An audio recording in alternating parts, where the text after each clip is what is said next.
নমস্কার, আমি অ্যাস্ট্রোলজার সৌরভ শাস্ত্রী।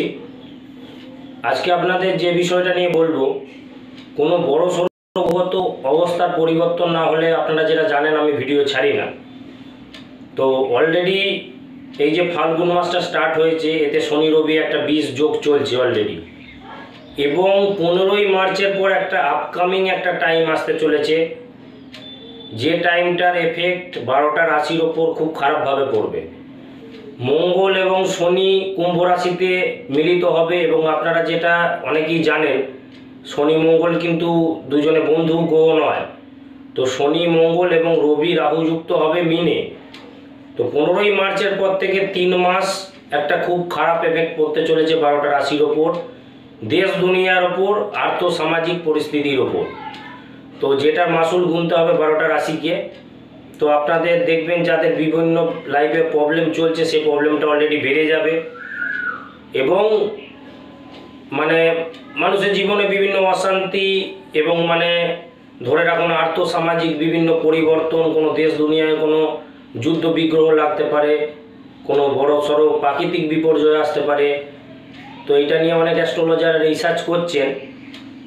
তো আমি যে ব্যাপারটা নিয়ে আজকে আপনাদের জানালাম, এটার ব্যাপারে অবশ্যই সতর্ক এবং অবগত থাকবেন। যেটা হবার সেটা তো হবেই, কিন্তু যতটা সতর্ক থাকা যায় মানুষের পক্ষে। এবং শনি গ্রহ এখন ইনঅ্যাক্টিভ অবস্থায় আছে, অস্তমিত হয়েছে।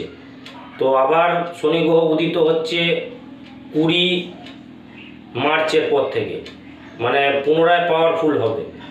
তো সেটাও বিভিন্ন রাশির ওপর এফেক্ট ফেলবে। তো সুতরাং সব মিলে মার্চ মাসটা একটা বিভিন্ন বড় গ্রহগত পরিবর্তন আছে।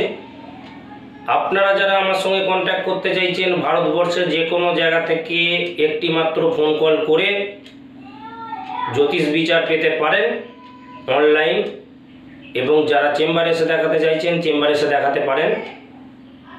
এছাড়াও আপনারা যারা রেমেডি গ্রহণ করতে চাইছেন, জ্যোতিষের দেখুন দুটো পার্ট হয়, একটা জ্যোতিষ বিচার যে প্রবলেমটা লাইফে কেন চলছে, 2 নম্বর হলো রেমেডি তার প্রতিকার।